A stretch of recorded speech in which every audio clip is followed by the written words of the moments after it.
लाडकी बहीण योजना आणि या योजनेची जी KYC आहे तर ती KYC करण्याची जी प्रक्रिया आहे पोर्टलवरून हटवलेली आहे सरकारने।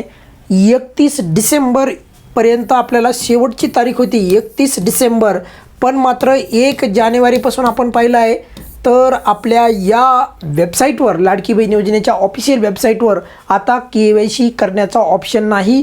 KYC एडिट पण करता येणार नाही आणि नवीन पद्धतीने KYC पण करता येणार नाही।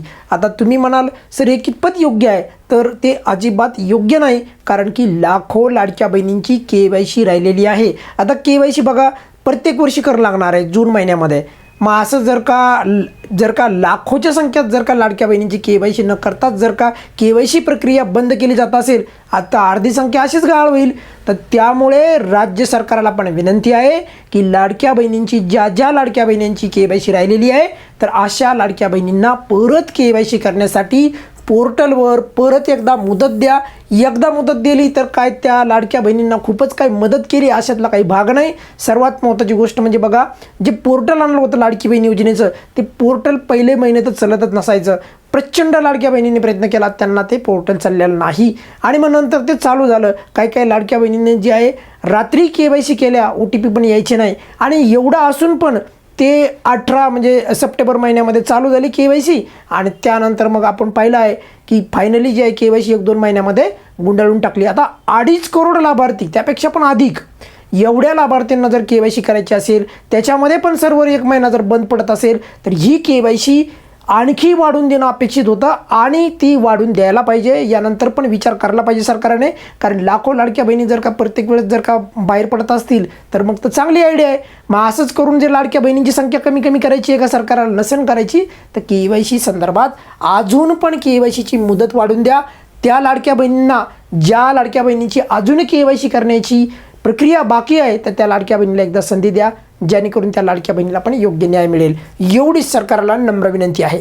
लाखो लाडक्या बहिणींची KYC अजूनही राहिलेली आहे, ही बाब अत्यंत महत्त्वाची आहे। जेवढ्या स्पीडनं लाडकी बहीण योजनेच्या पोर्टलवरून KYCची प्रक्रिया हटवली ना, तर तेवढ्या स्पीडनं हे 2 ऑप्शन आणले असेल बरं झालं असतं। लाडक्या बहिणींना अशा काही लाडक्या बहिणी आहेत की त्यांना KYC करण्याचा आपल्या या लाडकी बहीण योजनेच्या पोर्टलवर ऑप्शनच नव्हता। मग चूक कुणाची आहे? त्या लाडक्या बहिणीची थोडी आहे।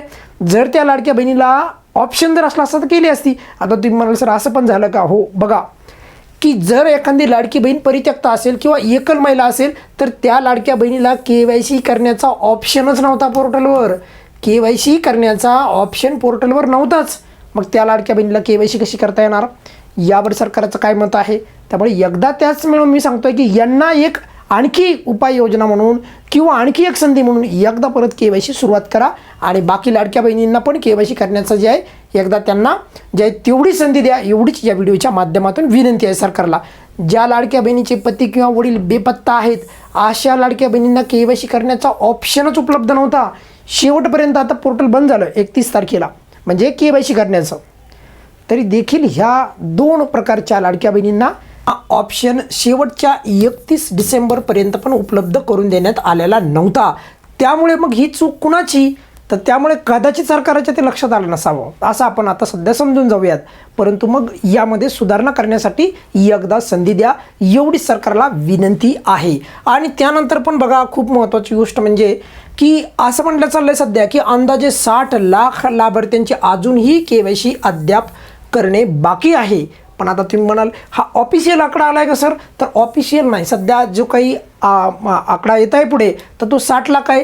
एवढा नसेल, कदाचित थोडा कमी पण असू शकतो। तर जरी करता लाखोच्या घरात जर का आकडा असेल, पण मात्र त्यासाठी म्हणतोय मी एकदा संधी द्या। आणि सोबत म्हणजे बघा, त्यामुळे काय होईल की सर्वांना न्याय मिळेल आणि KYCची मुदत वाढ जी आहे ही करावी, ही अशा प्रकारची आपण राज्य सरकारला परत विनंती का करतो आहोत? 1 तर या लाडक्या बहिणींना ऑप्शनच दिला नव्हता। 2 तर 60 लाख जर लाभार्थी जर का पहिल्याच टप्प्यात जर का त्यांना KYC करण्याचा जर का संधीच मिळत नसेल, तर अजून तर पुढच्या काही वर्षामध्ये KYC चालू राहणार, रुटीन राहणार। मग अशा जर लाखोच्या संख्येत जर का लाडक्या बहिणींची जर का यामधून, कारण ज्यांनी KYC केलं ना ऑब्व्हियसली त्यांचा लाभ बंद होईल। मग त्यांना पुढे अशा प्रकारे तर खूप लाभार्थी मग हे होतील, त्याला मग आपण म्हणूयात की अपात्र होतील। तर त्यामुळे तसं करू नका। सर्व लाभार्थ्यांना एकदा परत संधी द्या, अशी आपण सर्व लाडक्या बहिणींच्या वतीने राज्याच्या आणि सर्वांच्या लाडक्या मंत्री अदितीताई तटकरे यांना विनंती करीत आहोत. आणि नक्कीच ताई त्या गोष्टी लक्षात घेतील की काही लाडक्या बहिणींना ऑप्शन नव्हता, काही लाडक्या बहिणींना जे आहे त्यांना KYCच्या टेक्निकल गोष्टी कळत नाहीत, तर त्यामुळे पण राहिली आहे. काही लाडक्या बहिणींनी शेवटच्या तारखेला केली तर त्यामुळे पण राहिलेली आहे. बऱ्याचशा काही वेगवेगळ्या गोष्टी आहेत. तर त्यामुळे एकंदरीत माझ्या मते एकदा KYC करण्याची नक्कीच संधी देईल सरकार आणि लाडक्या बहिणींना परत KYC करण्याची जी आहे आणखी एक संधी मिळेल, अशी या व्हिडिओच्या शेवटी आपण अपेक्षा बाळगूयात. आणि नक्कीच तसं घडेल असं मला तरी तुर्तास वाटतं आहे. बघूयात पुढे काय याच्यावर अपडेट देते.